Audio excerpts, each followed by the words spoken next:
23rd April 1945. Cities were on fire, roads were congested with refugees and fleeing soldiers, and the Reich was reduced to smoldering remnants of its former hegemony as the European war collapsed in on itself. Nerves tight, rifles slung, the 69th Infantry Division pressed across Saxony with exhausted resolve. Every farmhouse was a potential trap, every shadow a potential sniper. For days, the soldiers had seen villages where even the church bells seemed to be silent in grief, burning wagons and bridges that had crumbled. Their familiarity with roadside corpses and the pungent stench of death permeating the spring air had made them battle-hardened. However, nothing could have prepared them for what they discovered that morning outside Leipzig, a facility with all the telltale signs of a work camp, guard posts deserted, barracks leaning on each other like weary soldiers. The smell of rot heavy in the wind was concealed behind drooping watchtowers and rusting wire behind a low ridge. Anticipating ambush or mines, the men moved with caution. They moved forward with bayonets fixed after the lieutenant raised his hand to indicate stillness. In the middle was a barn-like building with a fading crimson curtain marking its door. Some thought it was a stash of supplies, some made ominous jokes about yet another slaughterhouse. The apprehensive laughing subsided as they forced open the door, and one private said, "If it's more dead cows, I'm turning vegetarian." Smoke hung in the air like old secrets, and the perfume had gone rotten. The room was lined with thin mattresses that were sagging and filthy, and each corner had drapes that were supposed to resemble privacy. And there were women, dozens of them, young, no older than 25, some barely out of adolescence, sitting on those beds arranged in eerie calm. Their lips were painted and their faces powdered, but the makeup was chipped and marred by fatigue and tears.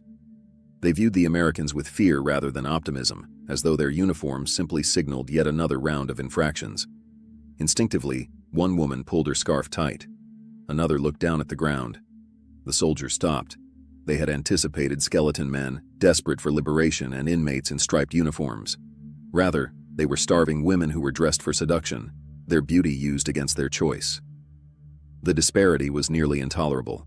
"My God, they're not prisoners," said Sergeant Robert Hayes, a country kid from the Midwest whose hands had previously milked cows at dawn. His words seemed to linger in the air, elucidating what everyone felt but could not understand. "They're hostages." The men were told to drop their guns by the lieutenant. With his palms open and his voice calm but soft, he took a hesitant step forward. "It is finished." There was no quick response to the statement, which was translated by a Polish-American private who spoke halting Slavic. "You're safe now."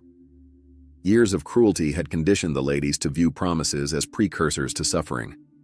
"How much do you pay me?" A girl, maybe 17, said with a frail voice, tilting her head slightly. After hesitating, the translator asked her question again out loud.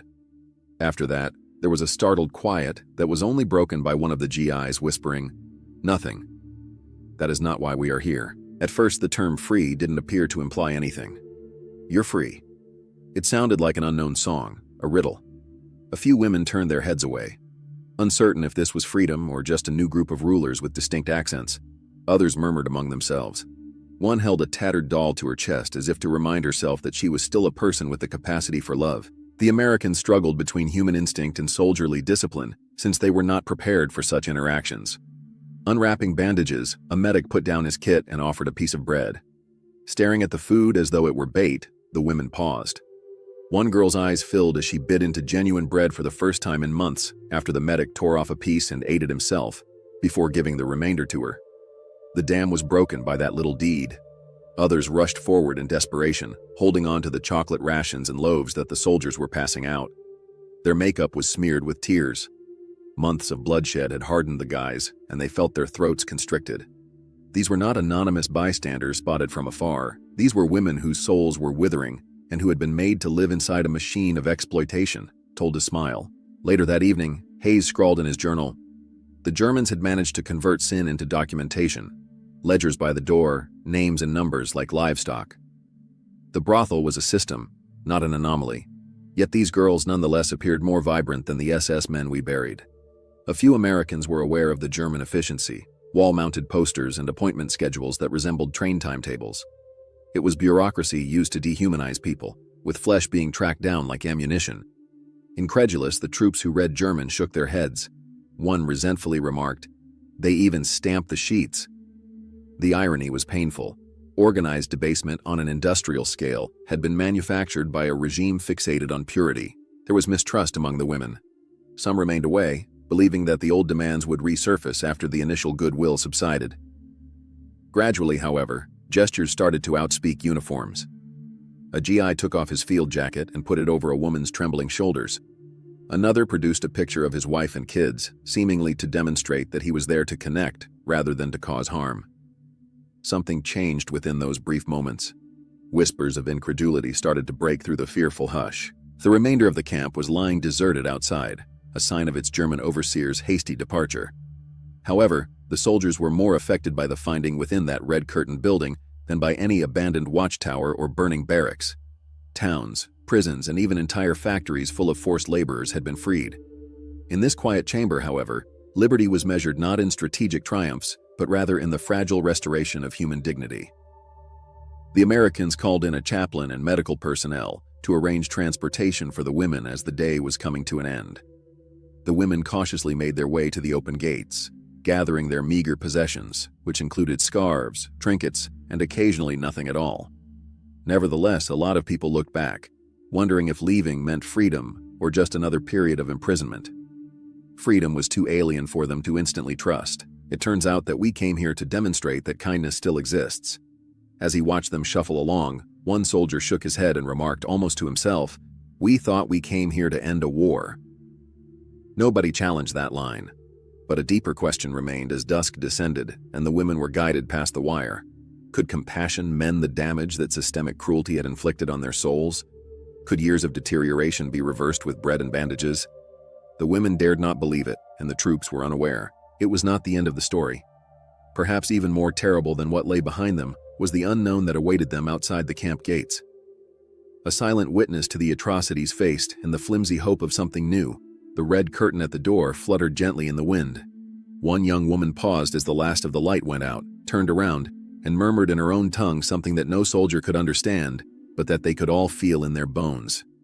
It was something between them, the rising thrill of freedom rather than dread or thankfulness. The Americans quickly came to understand that what they had discovered was a system, planned, approved, and meticulously maintained, rather than a singular anomaly or curiosity buried within the wreckage of a failing Reich. The same narrative was reported by other advancing units. Camp brothels operating under the same cruelty disguised as order guidelines were dispersed throughout seized Europe. The discovery outside Leipzig served as a window into a far larger machine that had reduced routine to ritual and women to numbers. The soldiers started assembling the evidence. They discovered rosters, which detailed shifts like manufacturing schedules, and were written in clear German script and displayed on the walls. Women's nationalities were reduced to acronyms, and their names were substituted with digits. In certain rooms, guards continued to log visits with stamped dates next to entries, much like when recording livestock feeds. This ecclesiastical neatness had a particularly ludicrous quality to the Americans, who had been honed by the combat. Although war could be brutal, this was cold and planned. It wasn't a coincidence. Heinrich Himmler had approved the establishment of camp brothels in 1942, with the stated goal of discouraging homosexuality and improving morale among some commanders and prisoners. Such bureaucratic language belied a harsh reality. Thousands of women were packed into barracks and informed that their service was now to the Reich after being pulled from Poland, Ukraine, France, the Netherlands, and even as far away as Korea and China. Some had been tricked into accepting positions as chefs or secretaries, only to be forced onto straw mattresses and imprisoned behind barbed wire. For the majority, there had been no other option. In her later testimony, a Ukrainian woman who had been freed at Buchenwald would recollect, "They said we would help the wounded. However, they gave me rouge and instructed me to smile as the door closed."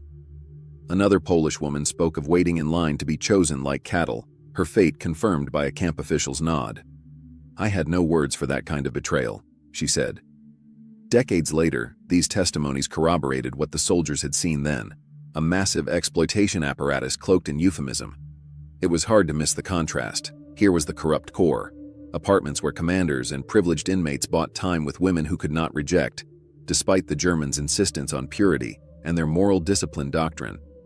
The same sour phrase was frequently murmured by American soldiers who happened upon these brothels. So much for their so-called honor. One GI even wrote in a letter home, "If this is what they fought for, they've already lost." Inside these special blocks, the surroundings were a twisted mockery of everyday life. To simulate seclusion, curtains were drawn. The stink of sickness was covered up with cheap perfume. To create the appearance of voluntary smiles, makeup was given out like rations. As if the costumes could conceal their incarceration, women were occasionally told to wear colorful skirts or blouses that had been scrounged from deported civilians. The bizarre dissonance was recounted by the Americans who entered. Rouge smeared on cheek sunken by hunger, lipstick next to barbed wire. The results were grimly documented by medics. Many of the women had either gonorrhea or syphilis. Some were scarred after being beaten for resisting. Some were pregnant, and in the confusion of retreat, the fathers were either dead or unknown. According to one army doctor's assessment, nearly all of the women examined are malnourished, and many are diseased. The icy words were unable to convey the tears in the women's eyes as they underwent yet another inspection, this time with the assurance that there would be no violence after. Their condition speaks to prolonged neglect and abuse. The women had been in a state of perpetual discord. Despite being inmates, they posed as friends. They were deprived of their femininity while being compelled to serve men. Some reported being told to fake, laugh, and flirt while a guard with a rifle stood at the entrance. Others remembered the subsequent stillness, the shame weighing as heavily as the chains they had shed. It was as painful to the mind as it was to the body. However, a distinct shock emerged during their testimony, their incredulity at American conduct. Many acknowledged that they hadn't had any different expectations of their liberators. They believed that, possibly even less responsibly than the Germans, the GIs would treat them like loot. Rather, they received food, medical attention, and, most perplexing of all, respect. Later, a French woman remarked, "I laughed when he called me Madame. It seemed like a cruel joke to me. The reversal of expectations was as astounding as the liberation itself, yet he meant it." The troops' encounter with this system evoked a range of feelings in them, including empathy, wrath, and even shame that such cruelty had been tolerated without their knowing. Some later admitted to having nightmares about young women sitting peacefully on their beds, waiting for what they thought must happen next, rather than the gunshots of battle. The experience of liberation ought to have been joyful. However, it felt subdued here, tarnished by years of pain that no amount of goodwill could wash away. However, comedy infiltrated the margins, not out of disrespect but as a counterbalance to hopelessness. The guys laughed cruelly as one corporal joked, "Only the Germans could run a brothel like a train station." Another said, with the same punctuality too, even though they couldn't hear the words, the women appeared to grasp the ridiculousness being ridiculed. Even a small burst of laughter felt like a revolt against the system that had compelled stillness. Everything was recorded by the Americans. Reports were filed, photos were snapped, and journals were scrawled quickly. They needed evidence to convince themselves and headquarters that what they had witnessed was authentic. Years later, some of those pictures would come to light as mute witnesses to a reality that many people found hard to acknowledge. The magnitude, the goal, and the precise figures would all be up for argument among historians. However, the reality was indisputable to the women and troops who experienced it. As if embarrassed of itself, the camp appeared to fade into darkness as night fell. Whispering in half a dozen languages, the women crowded together, holding on to the meals and blankets that had been sent to them. The Americans were certain that no more harm would occur, so they put up precautions against incursion rather than escape. But there was a question that remained unanswered beneath the comfort. What happened next? Although the word freedom was used, the world outside the barbed wire remained damaged, suspicious, and judgmental. Some of these women had to return to silence, to countries that would not listen to their stories, instead of their families after leaving the brothel. The stars came up above them, and a young soldier, barely 20, observed them. He had watched friends fall, been hit by mortar fire, and stormed over rivers. But he felt more powerless than ever here, surrounded by women in wool blankets. "How can a life be restored? To no one in particular," he whispered. The query echoed around the barracks, where the ledgers were still on the tables and hung heavy in the night. Although the pages documented identities, times, and transactions, they were unable to quantify the amount of stolen property. Additionally, the red curtain in the doorway fluttered once again as morning approached, creating a wound-like shadow on the floor. Behind it, there was proof of a system that had been so painstakingly maintained and concealed that it was only now, at the conclusion of the war, coming to light. Liberation had arrived for the women, but their faith in it was still in its infancy. For the first time in years, the women left the confines of their jail as the gate opened. However, there were no music or cheers to welcome liberty. The march was tentative and shuddering. Suspicion weighed on every step, as if freedom itself were a cruel ruse. With their hands outstretched and their voices down, American soldiers led them gently toward trucks that were waiting. However, the women's gazes shifted from one outfit to another, looking for recognizable warning indications. Uniforms have always been associated with danger after all. With her hair trimmed unevenly from lice treatment, a Ukrainian girl leaned herself against the side of the truck and said, "How much do you pay me?" to a medic via translation. Her voice was so faint that it nearly vanished into the springtime breeze. Confused, the medic shook his head and replied, "Nothing. We don't make payments. We don't take. You are at liberty." Disbelief rippled through her as the word hit her like a stone dropped into deep water. Gently, as if to test its weight, she repeated it, then gripped the bread he offered as if it could disappear. For others, incredulity became fear. A French woman, convinced that another camp was waiting behind the trees, would not get into the car. She sobbed, "They always say it is over, but it never ends." With meticulous composure, a chaplain put his hand on her shoulder and informed her that the war was coming to a close. Paris was free, and she could return home. The sentences sounded like fairy tales, shards of a life she had lost the ability to envision. Nevertheless, with her knuckles white around the rosary she had concealed in her corset, she boarded. Even the Americans found it difficult to comprehend what they were seeing. They had imagined liberty as a chorus of relief, a wave of thankfulness. Rather, they witnessed lifeless eyes, rigid bodies, and tears devoid of happiness. They cried not because they were free, but because they did not believe it, a soldier wrote in his diary that evening. His words encapsulated the peculiar pressure exerted on victory. Imagine a freedom so alien that it feels like another prison. The women swayed in unison as the trucks bounced over ruts on the road leading out of the compound. In an attempt to defuse the situation, one soldier took a Hershey bar out of his ration kit and shattered it. Down the line, he handed them. Suspicion persisted for a while. A young Polish girl's face crumpled as she bit into the chocolate, but it was with pain rather than joy. She was overcome by the sweetness, which seemed strange after years of harsh broth. Clinging to the small fragment as though it brought her back to her early years, she wailed aloud. After tasting the sugar, others burst into laughter, tears, or both. The soldier said, "It's just candy," and hastily averted his eyes, embarrassed by the severity of their response. It wasn't just candy, though. It was evidence that kindness was still present. Malnutrition, illnesses, pregnancies, and venereal disease were noted by the medical professionals who evaluated the ladies. The mistrust, however, was more striking to them than the physical injuries. Every gesture, including the offering of a blanket, was viewed with mistrust until it was demonstrated otherwise, according to one doctor. When men came near, the ladies cringed, waiting for blows and bracing for orders. Hours and days passed before they realized that these Americans were not perpetuating the same pattern. Later, one survivor would write, "I closed my eyes and waited when the doctor touched my arm, but there was never any discomfort.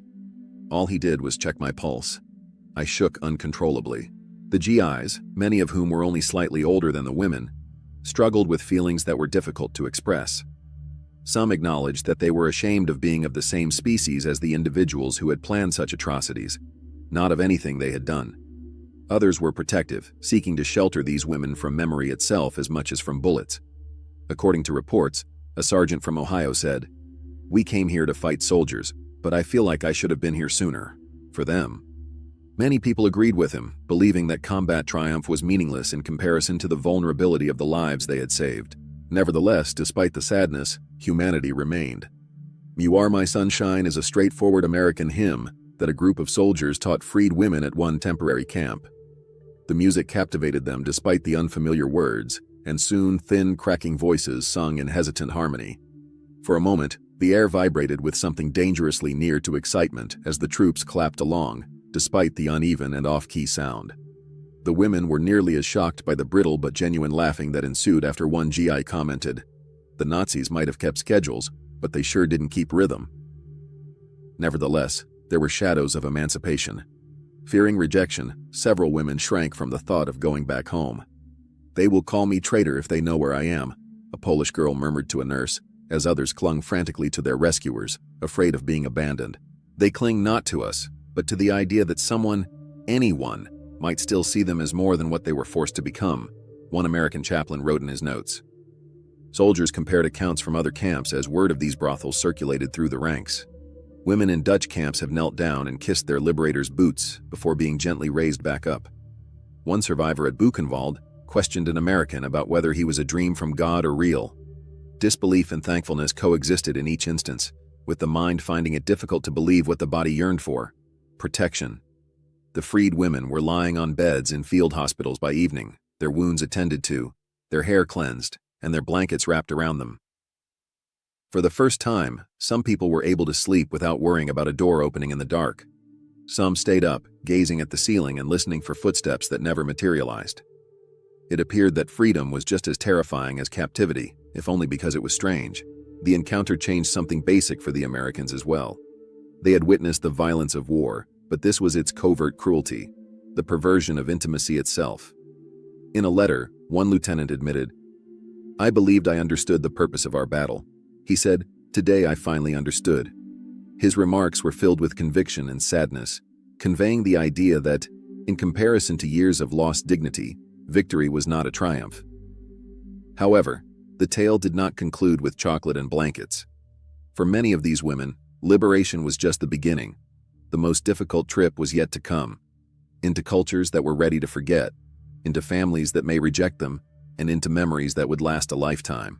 The women, some clutching bread, some hugging each other, awakened beneath their covers as dawn slowly pushed over the horizon, turning the sky a golden gold.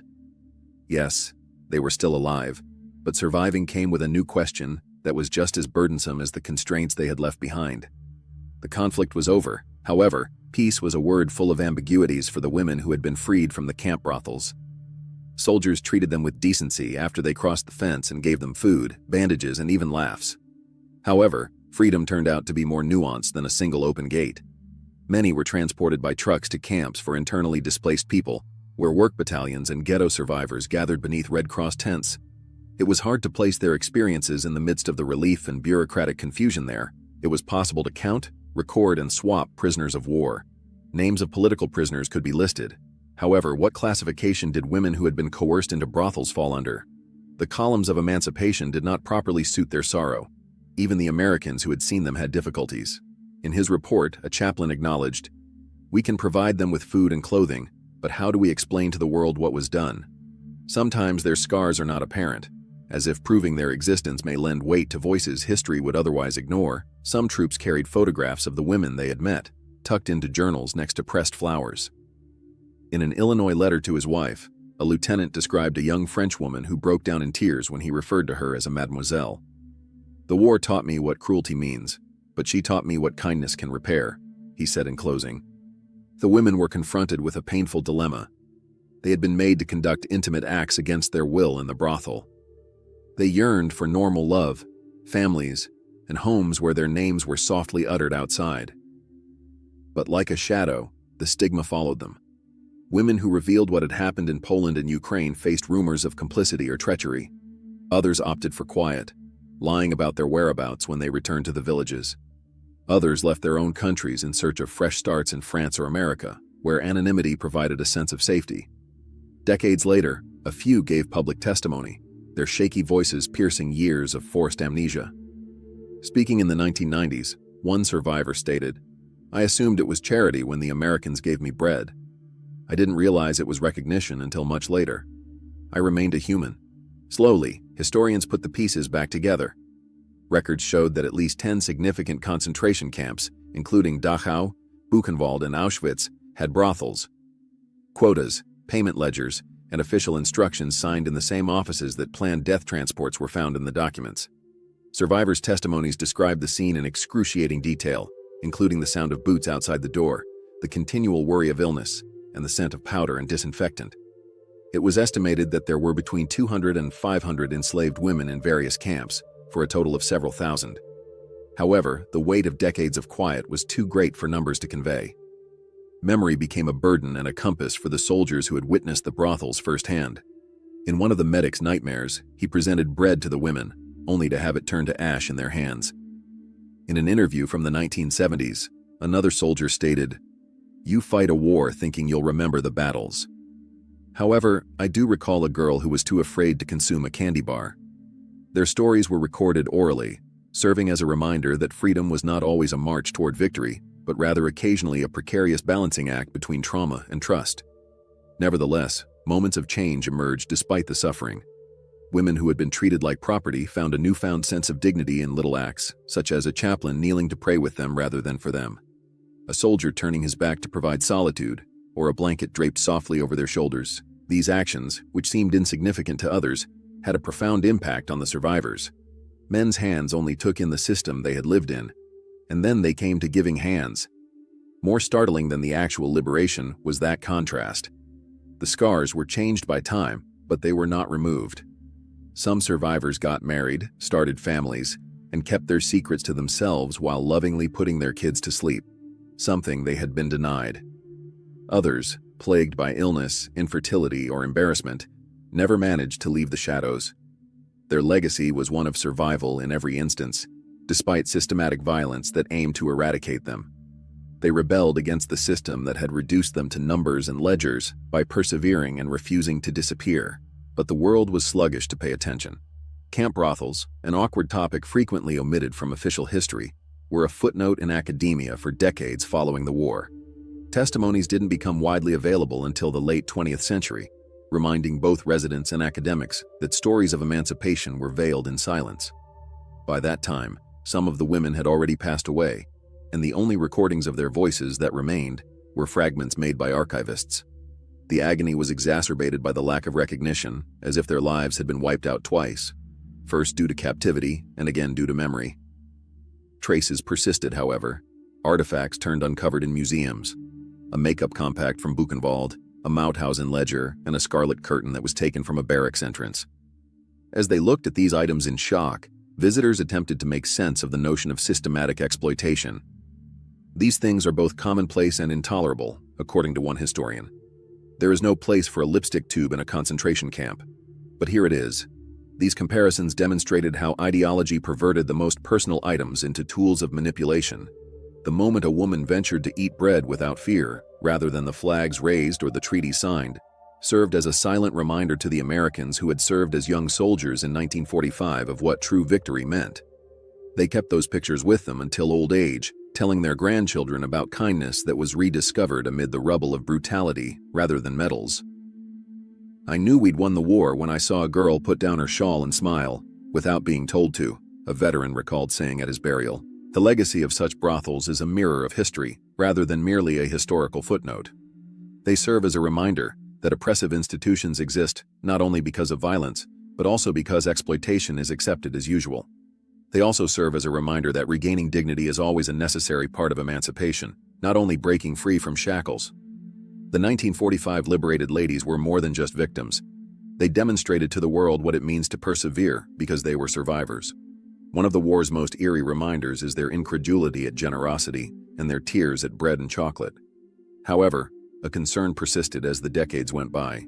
What did it say about the world they returned to if the Americans had surprised them by showing compassion? Would cultures treat them the same way? Or would their stories be rejected and they be forced back into silence? Guns had fallen silent at the conclusion of the war, but the fight for recognition and memory had only just begun.